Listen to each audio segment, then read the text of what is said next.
सावित्रीबाई फुले, इन्होंने जो काम किया है,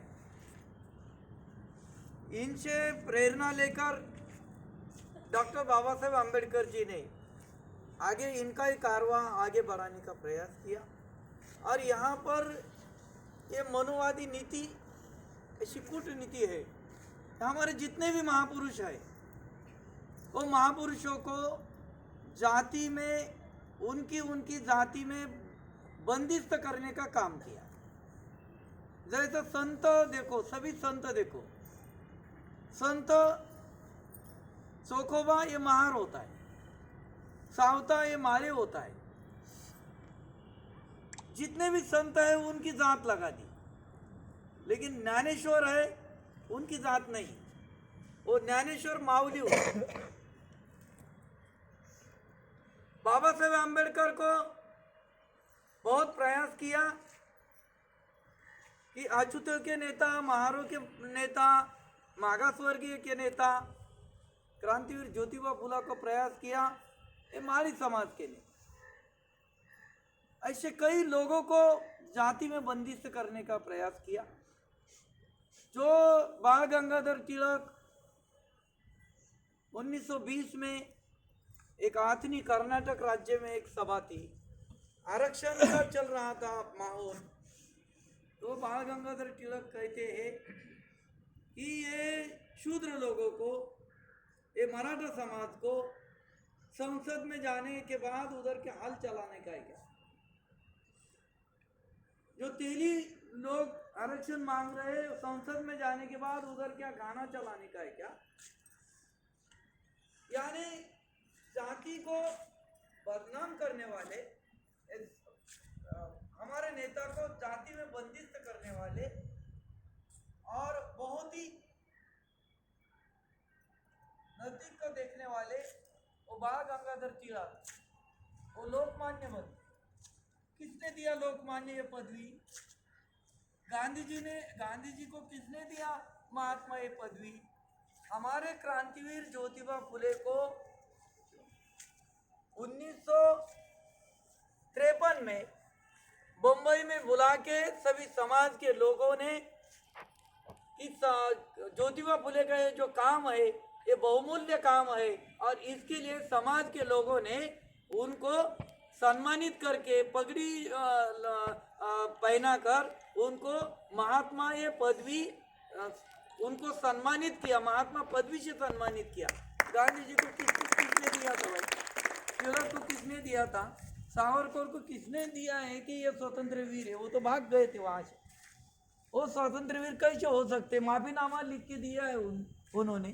तो ऐसे लोग, यानी हमारे जो बहुजन समाज के लोग हैं, बहुजन महापुरुष है, उनको बदनाम करने का, उनको जाति में रखने का ये षड्यंत्र चल रहा है। हम लोगों को समझना चाहिए। और ऐसी ये जो क्रांति सावित्री फुले आहे, ज्योतिबा फुले आहे, या हमारे जितने भी महापुरुष हैं उनकी जयंती मनाने का यही उद्देश्य है कि उन्होंने जो कार्य किया है वो सामने रखो, और वो कार्य से प्रभावित होकर प्रेरणा लेकर संकल्प कर हम हमारे जीवन में वो लाने का प्रयास करें। ऐसी ये जयंती से हमें प्रेरणा लेनी है, जयंती से मार्गदर्शन लेना है और समाज को परिवर्तन करना है। ज्योतिबा फुले ने जो अज्ञान के विरुद्ध बोला है, जो बाबा तथागत भगवान बुद्ध ने कहा कि अज्ञान सभी चीज का कारण क्या है? पहली कड़ी क्या है? कृष्णा की 24 जो कड़ी है उससे क्या शुरुआत कहाँ से होती है? अज्ञान। अगर वो अज्ञान मिटाओगे तो प्रबुद्ध बन जाओ। लास्ट की कड़ी है प्रबुद्ध। बाबा साहब ने वही कहा, ज्योतिबा फुले ने वही कहा कि विद्ये विना मती गेली, मती विना नीति गेली, नीति विना शूद्र खचले, और इतने अनर्थ एक अविद्या से हुए हैं। ये ज्योतिबा फुले ने कहा है। और महापुरुषों के जीवन में जो प्रसंग है, सिद्धार्थ गौतम ने पानी, रोहिणी नदी के पानी के ऊपर सत्याग्रह किया, यानी घर छोड़ा, गृह त्याग किया। क्रांतिवीर ज्योतिबा फुले के जीवन में भी ये पानी से उन्होंने अपना जो हौद है पानी निकालने का जो हौद था, वो अस्पृश्य लोगों के लिए खुला किया। इसके लिए उनके पिताजी ने उनको घर से बाहर निकाला। बाबा साहेब आम्बेडकर जी का 14 तालाब, तो महान में 14 तालाब है, ये सत्याग्रह होगा। तो ये महापुरुष एक विचारों की कड़ी है। भगवान बुद्ध, बाबा साहेब आम्बेडकर, क्रांतिवीर ज्योतिबा फुले, छत्रपति शाहू महाराज, छत्रपति शिवाजी महाराज, ये समाज के लिए, समाज उत्थान के लिए ऐसे कई महापुरुषों ने अपना योगदान दिया है, अपना जीवन नौछावर किया है। और तथागत बाबा क्रांतिवीर ज्योतिबा फुले, देखो महापुरुष ये विचारों से एक दूसरे के साथ जुड़े हुए होते हैं। क्रांतिवीर ज्योतिबा फुले का निर्वाण, निधन 1890 में हुआ, 1890। और डॉक्टर बाबा साहेब आम्बेडकर जी का जन्म 1891 में हुआ। एक कड़ी है विचारों की। एक महापुरुष का सूर्य, एक प्रज्ञा सूर्य का अस्त होता है, तभी दूसरा प्रज्ञा सूर्य का उदय होता है। ये विचारों की कड़ी है। मैंने पहले भी कहा कि जब 1891 में बाबा साहेब आम्बेडकर जी का जन्म हुआ, और वही 1891 में ये श्रीलंका से अनागरिक धम्मपाल भारत में आए। 1891 में श्रीलंका से अनागरिक धम्मपाल भारत में आए। उन्होंने बौद्ध धम्म का उत्थान के लिए प्रयास किया, और उनके साथ एक 18 वर्ष का युवक था, उसका नाम था चंद्रा। और वही चंद्रा आगे जाकर महास्तवीर चंद्रमणि बन गए, और वो बाबा साहेब आम्बेडकर के दीक्षांत धम्मो गुरु है। बाबा साहेब आम्बेडकर जी के जो 3 गुरु है, एक तथागत भगवान बुद्ध, सामाजिक गुरु क्रांति व ज्योतिबा फुले, आध्यात्मिक गुरु संत कबीर जी, और दीक्षांत जो दीक्षा दी वो धम्मो गुरु है बाबा साहेब आम्बेडकर जी के, वो है महास्तवीर चंद्र। एक कड़ी रहती है, विचारों की कड़ी रहती है ये महापुरुषों की, और वो की ज़्यादा समय अपने पास नहीं है और निकलने का भी है। खाली एक जो बातें नहीं आई वो 2-3 बातें, प्रमुख मुद्दे आपके सामने रखने का प्रयास कर दो। ज्योतिबा फुले का, फुले ये सही नाम नहीं है उनका, उनका सही सरनेम था गोरे। गोरे ये सही सरनेम था उनका, लेकिन ये फूल बेचने का धंधा करते थे, इसके लिए उनका नाम फुले पड़ा। उनका सही नाम था गोरे। उनको संतान हुई नहीं। रंगारी साहब ने कहा वो संतान होने नहीं दिया, नहीं ऐसा नहीं, संतान हुई नहीं। और इसके लिए घर से माँ बाप और दूसरे सभी रिश्तेदार प्रयास कर रहे थे कि दूसरी पत्नी करो। उस समय तो 3-3, 4-4 विवाह होते थे। लेकिन जो महापुरुष है, चाहे तथागत भगवान बुद्ध, बाबा साहेब आम्बेडकर हो, ज्योतिबा फुले हो, चाहे छत्रपति शिवाजी महाराज हो, शिवाजी महाराज के समय पर तो 20-20 महिलाओं के साथ शादी करते थे। 25-25, 30-30 महिलाओं के 30-30 पत्नियां होती थी।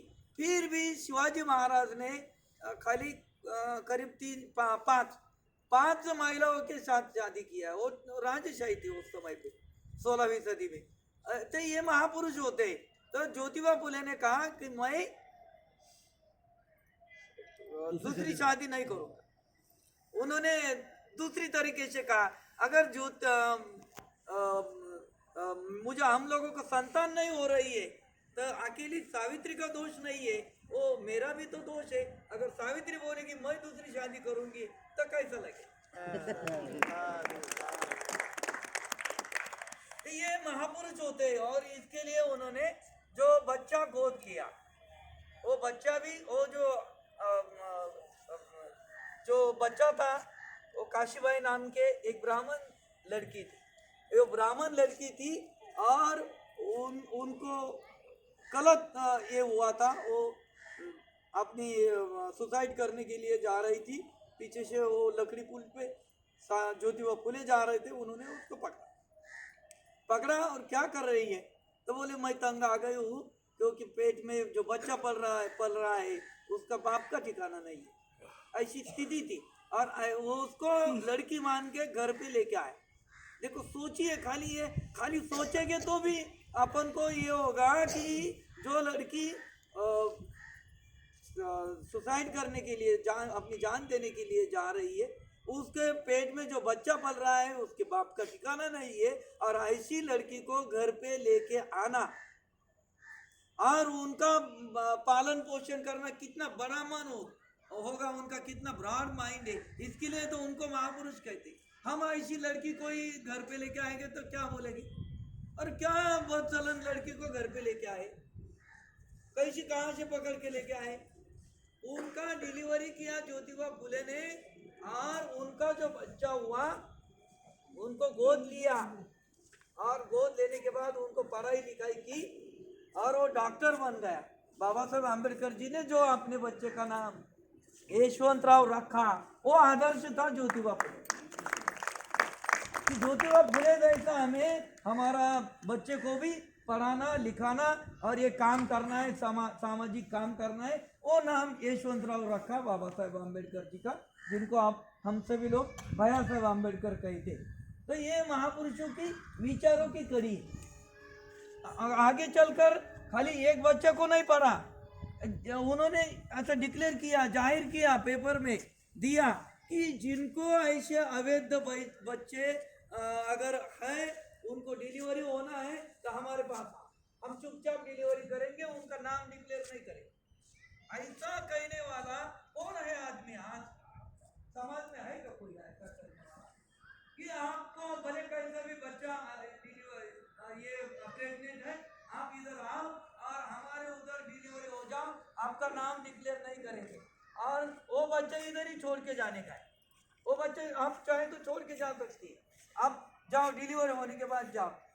और ऐसे बच्चे को, ऐसे 15-20 बच्चे को ज्योतिबा फुले और माता सावित्रीबाई फुले इन्होंने पालन पोषण करके बड़ा किया।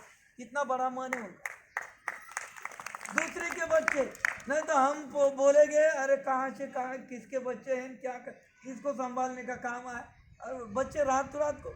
और इसका फायदा ये होता है कि जो रोड़े रामोशी रात को मारने के लिए, ज्योतिबा फुले को मारने के लिए लोग भेजे, गुंडा लोगों को भेजा, और दोनों के हाथ में कुल्हाड़ी, वो मारने के लिए आए।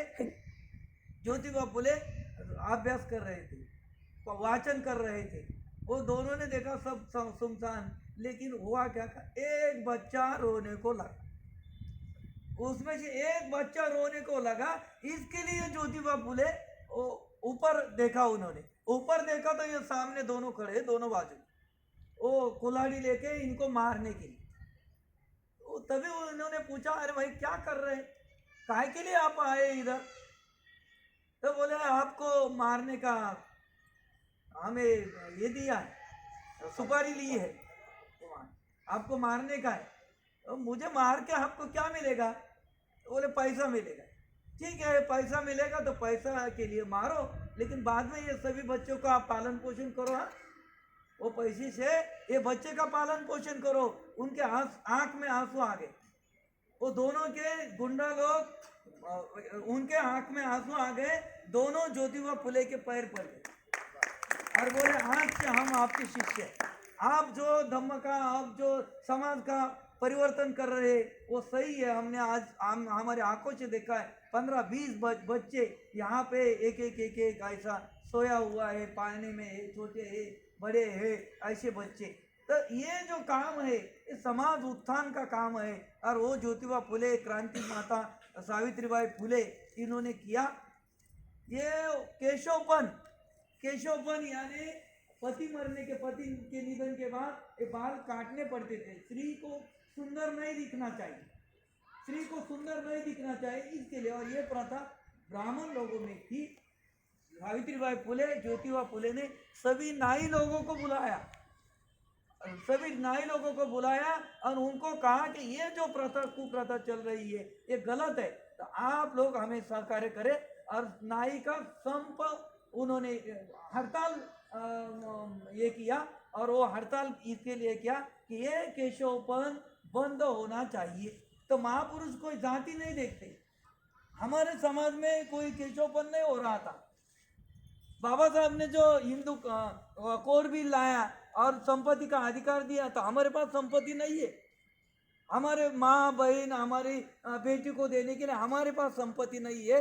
ये संपत्ति किसके पास है? बड़े बड़े लोगों के पास, पैसे वाले के पास है, ब्राह्मण लोगों के पास है। तो इनको अधिकार दिया है, महिलाओं को अधिकार दिया है, लेकिन वो लोग भूल जाते हैं और जानबूझ के भुलाने का प्रयास करते हैं, महापुरुषों को बदनाम करने का प्रयास करते हैं। बाबा साहेब अम्बेडकर जी के बारे में, ज्योतिबा फुले के बारे में वही हुआ और मारने तक वहाँ पे गए, लेकिन वो बच गए। आगे चलकर वही लोग इनके प्रचारक बन गए।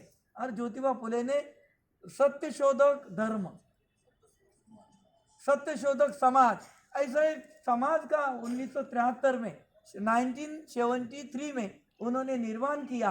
और ये जो रूढ़िवाद था, परंपरा थी, उसको खत्म करने का प्रयास किया। तो हम कहते हैं कि बाबा साहेब अम्बेडकर जी को ये एक प्रेरणा थी। 1883 बाबा साहेब अम्बेडकर जी को एक प्रेरणा थी और वही प्रेरणा से लेके अरे नहीं, हमें धर्मांतर करना ही होगा।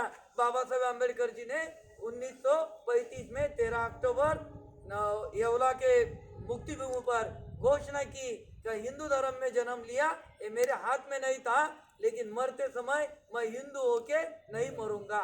ये बाबा साहेब अम्बेडकर जी ने प्रतिज्ञा ली और इसकी प्रेरणा थी क्रांतिवीर ज्योतिबा फुले और माता सावित्रीबाई फुले।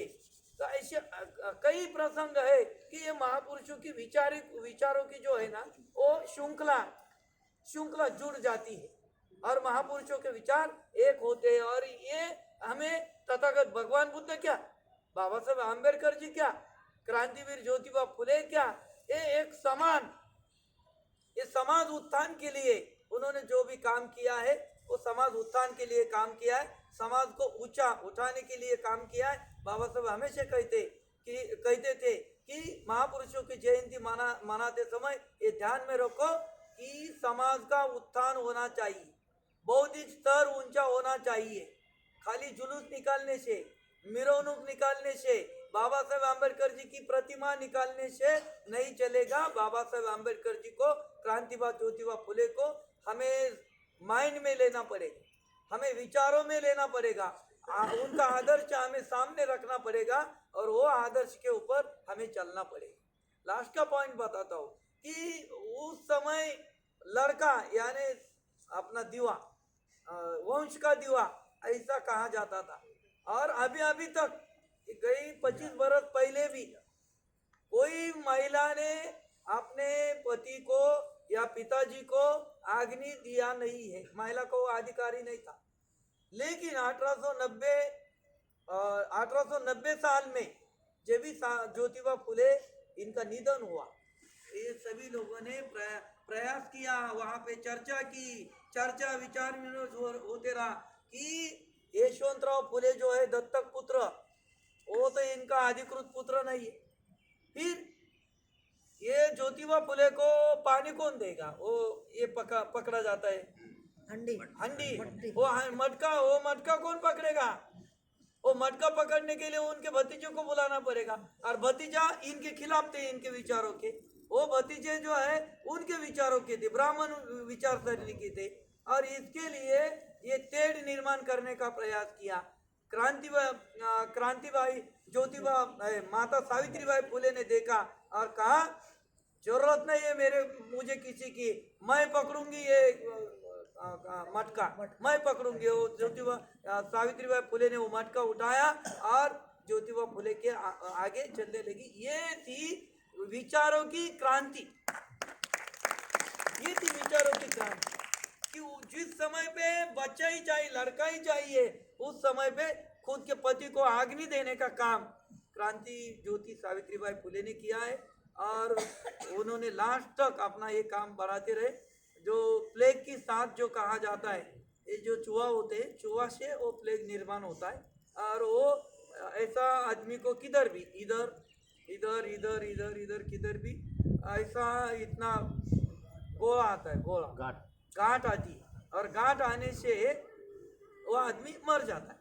तो सभी लोग पुणे छोड़कर, सिटी छोड़कर, क्योंकि उधर चूहे है सब, सिटी छोड़कर सभी लोग जंगल में रहने को गए, वहां पे जमीन में रहने को गए, खुला में, पूरा सिटी खाली था। और ऐसे में माता सावित्रीबाई फुले ने अपने बच्चों को, यशवंत को, वहां कैंप लगाने को कहा।